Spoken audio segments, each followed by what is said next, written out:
Welcome back to Vinay भटक्या. आपण आलेलो आहे ते मुरुड जंजिरा आणि तुम्ही मागच्या साईडला बघताय तो मुरुडचा एक सुंदर असा समुद्रकिनारा.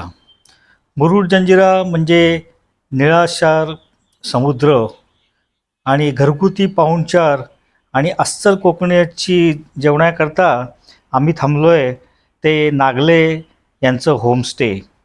नागलेंचं होमस्टे अतिशय साधं असं बजेट फ्रेंडली होमस्टे आहे आणि तेथील चविष्ट सुरमई किंवा खेकडा थाळी यासाठी आम्ही ह्या होमस्टेला नेहमीच थांबतो. हा माझा व्हिडिओ आहे, तो साधारण एक 10-15 मिनटाचा व्हिडिओ आहे आणि व्हिडिओच्या शेवटी मी तुम्हाला नागले साहेबांच्या होमस्टेचा कॉन्टॅक्ट नंबर देईल, तर व्हिडिओ शेवटपर्यंत नक्की बघा. तर धावपळीच्या आपल्या जीवनातनं थोडा ब्रेक हवा असेल तर आपले मन आपोआप कोकणाकडेच धाव घेते.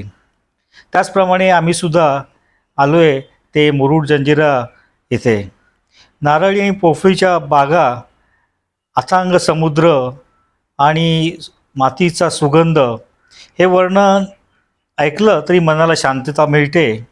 आज आपण अशाच एका ठिकाणी सफर करणार आहोत जे ऐतिहासिक तर आहेच, पण तिथे मिळणारा घरगुती पाहुणचार त्या ठिकाणाला अधिक खास बनवतो. आणि ते ठिकाण म्हणजे मुरुड जंजिरा.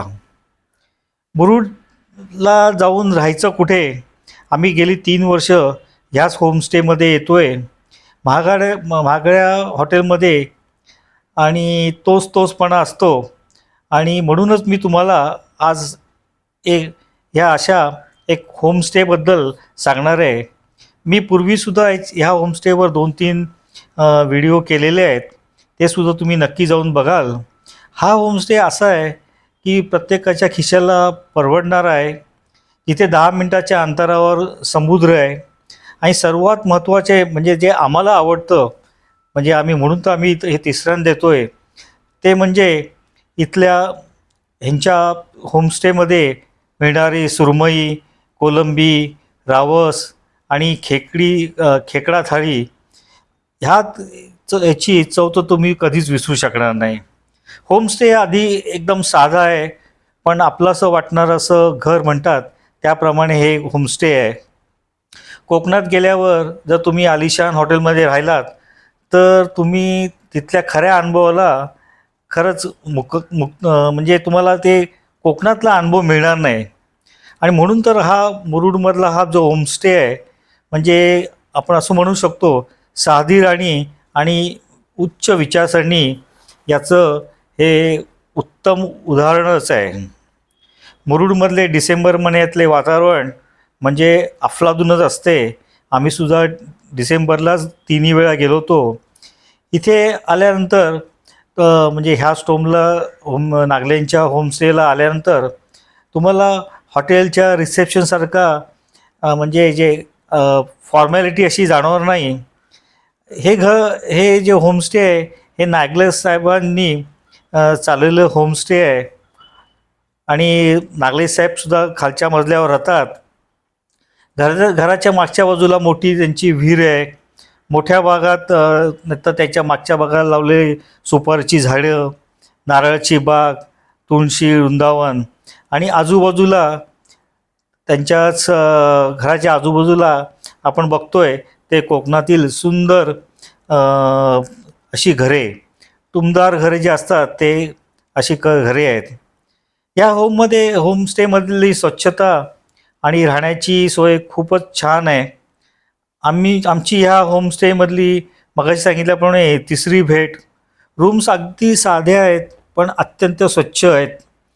पॉश सुखसोयीपेक्षा इथे स्वच्छतेवर आणि मोकळ्या हवेवर जास्त भर दिला आहे नागले साहेबांनी.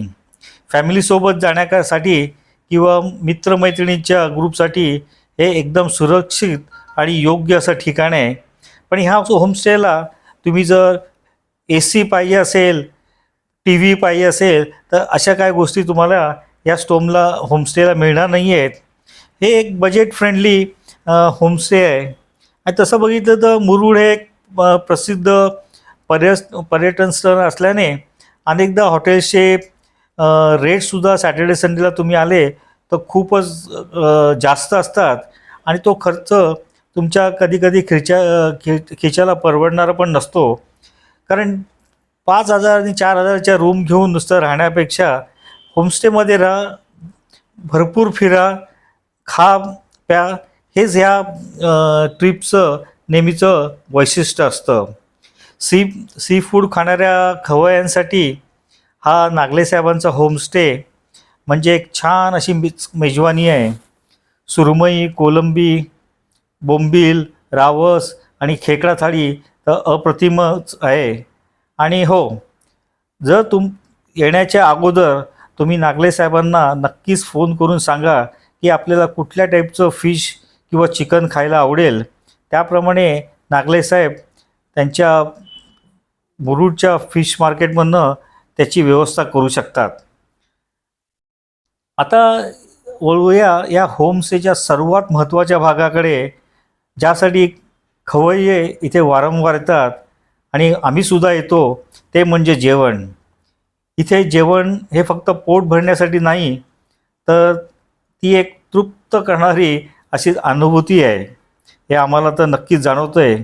यावेळी आम्ही आलो आहे, सकाळी पोचलो आहे. सकाळच्याकरता आम्ही सुरमई थाळी आणि संध्याकाळकरता क्रॅब थाळीचा आस्वाद घेतला आणि त्याचबरोबर साईड डिश किंवा आपण चकणा म्हणू, कोलंबी फ्राय, कालव फ्राय, मोदकं म्हणजे जी बारकी मासे असतात आणि सुरमई तवा फ्राय. कोकणात येऊन जर आपण मासे खाल्ले नाही तर ती आपली ट्रिप तर अपूर्णच राहणार. आणि ह्यांच्याकडची नागले साहेबांची सुरमई थाळी म्हणजे एक उत्सवच आहे. ताजी लुसलुशीत सुरमई बाजारातून नागले साहेब अगदी मस्तपैकी निवडून आणतात. त्यानंतर त्यावर लावलेला जाणारा मसाला हा एक रेडीमेड नसून घरगुती कांदा, खोबरे, विशिष्ट कोकणी मसाल्यापासून वाटून बनवलेला असा असतो. त्यामुळे त्याची चव ही काय अप्रतिम असते. नंतर रव्यामध्ये घोळून तळलेली, ताटात वाढलेली ती सुरमई फ्राय वरून कुरकुरीत आणि आतून मऊ असते. सोबत असते लाल भडक रंगाची पण चवीला अप्रतिम अशी माशाची आमटी, म्हणजे सुरमईचं आपण कालवण म्हणतो मुंबईची लोकं. आणि ह्या आमटीबरोबर आपल्याला मिळतं कोकण सोलकढी. संध्याकाळच्या जेवणाकरता आम्ही मागितली होती क्रॅब थाळी. पण त्याच्या अगोदर दुपारचं जेवण इतकं झाल्यामुळे समुद्र किनाऱ्यावर आम्ही जाऊन फेरफटका मारला. संध्याकाळी समुद्र किनाऱ्यावर गेलो ते सनसेट बघण्याकरता आणि अप्रतिम सनसेट आम्हाला असा हा सनसेट दिसला. जर तुम्ही सी फूड लवर असाल तर इथल्या खेकड्यांची चव तुमच्या जिभेवर तर नक्कीच रेंगाळत राहील. खेकडा खाणे म्हणजे एक कलाच असते आणि तो बनवणेसुद्धा एक शास्त्र. नागले साहेबांच्या मिसेस ह्या उत्कृष्ट कूक आहेत. त्यांनी संध्याकाळी आमच्याकरता बनवलेली आहे ही खेकडा मसाला ग्रेव्ही इतकी छान आणि चविष्ट आहे की आम्ही सर्वांनी अगदी बोट चाकून त्याच्यावर ताव मारला. आपल्याला हे दिसतेच ही खेकडा थाळी आणि खेकडा पण बघा किती मोठे आहे. खेकड्याचा रस्सा आणि त्याच्यानंतर भातासोबत कालवून खाताना जो आनंद आम्हाला मिळत होता तो शब्दात सांगता येणार नाही. ताटात सोबतीला होतं कांदा, लिंबू, सालाड आणि घरगुतीचं लोणचं. आणि मग एवढं असताना आपल्याला अजून काय हवे. पण तुम्ही जर शाकाहारी असाल तर नागले साहेबांच्या मिसेस या शाकाहारी जेवणसुद्धा अतिशय उत्तम असा करतात. तर काय काय लोकांचा गैरसमज होतो की कोकणात फक्तच नॉनव्हेज मिळते, असं नाही आहे. कोकणामध्ये व्हेजसुद्धा अतिशय उत्तम प्रकारचं घरगुती जेवण असं शाकाहारी मिळते. आणि दोन्ही थाळीबरोबर इथे मिळणारी गुलाबी रंगाची कोकम आणि नारळाच्या दुधापासून बनवलेली सोलकढी म्हणजे अमृतासारखीच वाटते. आणि वहिनींनी जी बनवली होती सोलकढी तर इतकी अप्रतिम होती की आम्ही त्यांना दोनदा परत आम्हाला एक्स्ट्रा सोलकढी मिळेल का म्हणून सुद्धा विचारलं आणि त्यांनी लगेच आम्हाला सोलकढी थंडगार फ्रीजमधनं काढून दिली.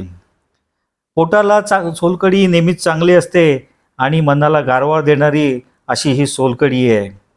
जेवणामध्ये होती गरम गरम तांदळाची भाकरी, वरण भात, एखादी साधी पण चविष्ट पालेभाजी जर तुम्हाला पाहिजे असेल किंवा कडधान्याची उसळ पाहिजे असेल शाकाहारीमध्ये, ते सुद्धा तुम्ही नागले साहेबांच्या मिसेसना अगोदरच सांगून ठेवा आणि मग त्या प्रकारे तुम्हाला जेवण करून देतील.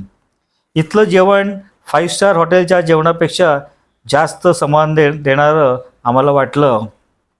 पोटभर जेवण झाल्यानंतर थोडंसं आपल्याला इथे नक्की चालावंसं वाटतं आणि इथे रस्त्यावर सुद्धा तुम्हाला फार अशी गर्दी दिसत नाही, ट्रॅफिक नसतो. त्यामुळे तुम्ही एक मोठी राऊंडसुद्धा मुरुडच्या मार्केटमधनं मारू शकता.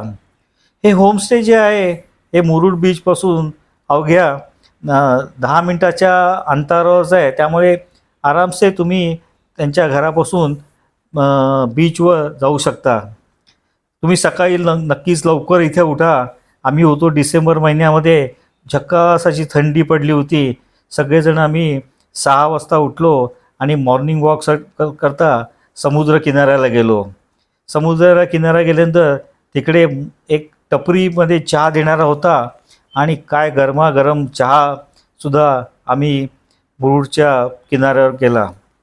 मुरुडमध्ये तुम्हाला एकीकडे दिसते हिरवाई आणि दुसरीकडे दिसतो तो असा अथांग समुद्र आणि मधोमध तुमचा हा छोटासा निवारा 10 मिनटाच्या अंतरावर आहे. रात्रीच्या वेळी ह्या होमस्टेच्या आजूबाजूला इतकी शांतता असते की तुम्हाला एक गाढ आणि सुखद झोप अशी आपल्याला मिळून जाते. तर थोडक्यात सांगायचं झालं तर तुम्ही जर मुरुडला येणार असाल, मुरुड जंजिऱ्याला, आणि तुम्हाला बजेटमध्ये एखादं ठिकाण राहायचं पाहिजे असेल तर तुम्ही नक्कीच नागले साहेबांच्या होमस्टेला नक्कीच तुम्ही भेट द्या. नंबर पण मी तुम्हाला नागले साहेबांचा इथे देत आहे. त्यांना फोन करून तुम्हाला शाकाहारी किंवा कुठलं फिश थाळी पाहिजे असेल तर ते सुद्धा तुम्हाला इथे मिळेल. हा होमस्टे तुमच्यासाठी बेस्ट ऑप्शन आहे. इथे फार अशी तुम्हाला लक्झरी मिळणार नाही, पण इथे नक्कीच प्रेम आहे आणि जे आपल्या आवडीने इथे आपल्याला जेवायला घालतात. 10 मिनटावर अथांग समुद्र पण आहे आणि इथूनच्या जेवणाची चव अशी आहे की ती आम्हाला पुन्हा पुन्हा इथे घेऊन येते. आपण आलेलो आहे ते समुद्रावर आणि इथे तुम्ही दिसताय समुद्रावर फारच अशी गर्दी दिसते, कारण लहान मुलांच्या आजूबाजूच्या शाळेंच्या इथे ट्रिप आलेल्या आपल्याला दिसत आहेत आणि त्या ट्रिपच्या बसेससुद्धा तुम्ही उभ्या असता दिसत आहेत. मुलं अहिल्यानगरमधनं आली होती, अहमदनगरमधनं आली होती आणि आजूबाजूच्या खेड्यातनं पण आली होती. तर त्यांना आम्ही विचारलं तुम्हाला कसं वाटते. ते बोलले काका आम्ही खूपच एन्जॉय करतो आहे मुरुडचा समुद्र आणि खरंच मुलांच्या शाळेच्या ट्रीपबरोबर जाण्याची जी मजा आहे ते आम्हीसुद्धा लहानपणी अनुभवली होती. नंतर आपण येतो ते थोडंसं सुकट किंवा सुका बाजार घेण्याकरता मुरुडच्या मार्केटमध्ये नागले साहेबांची चांगली ओळख असल्यामुळे आम्ही तिथे मस्त की सुकट, जवळा, बोंबिलच्या काड्या, खारं असं घेतलं. नागले साहेबांकडे आम्ही नेहमीच येतो ते बेसिकली सोडे घेऊन येण्याकरता. सोडे म्हणजे आमचं सिकेपेन लोकांचं जीव की प्राण असं आहे हे मुरुडचं नागले साहेबांचं सुंदरसं होमस्टे. पुढच्या व्हिडिओमध्ये आपण मुरुडचं दत्त मंदिरसुद्धा बघू. माझे पूर्वीचे सुद्धा 2-3 व्हिडिओ मी मुरुडवर केलेले आहेत आणि त्या व्हिडिओमध्ये मी मुरुडची आजूबाजूला जी त्यांच्या घराच्या आजूबाजूला जी देवळं आहेत ती देवळाचं सुद्धा व्हिडिओ केलेला आहे. तर तुम्ही नक्कीच तो व्हिडिओसुद्धा नक्कीच जाऊन बघा. त्याची लिंकसुद्धा मी तुम्हाला देत आहे. तर असा होता आमचा हा नागले साहेबांच्या घरगुती खाण्याचा आणि मस्तपैकी राहण्यासाठी बजेटमध्ये असलेला homestay. So thanks for watching. Video आवडल्यास लाईक करा, शेअर करा, माझ्या चॅनलला सबस्क्राईब करायलासुद्धा विसरू नका.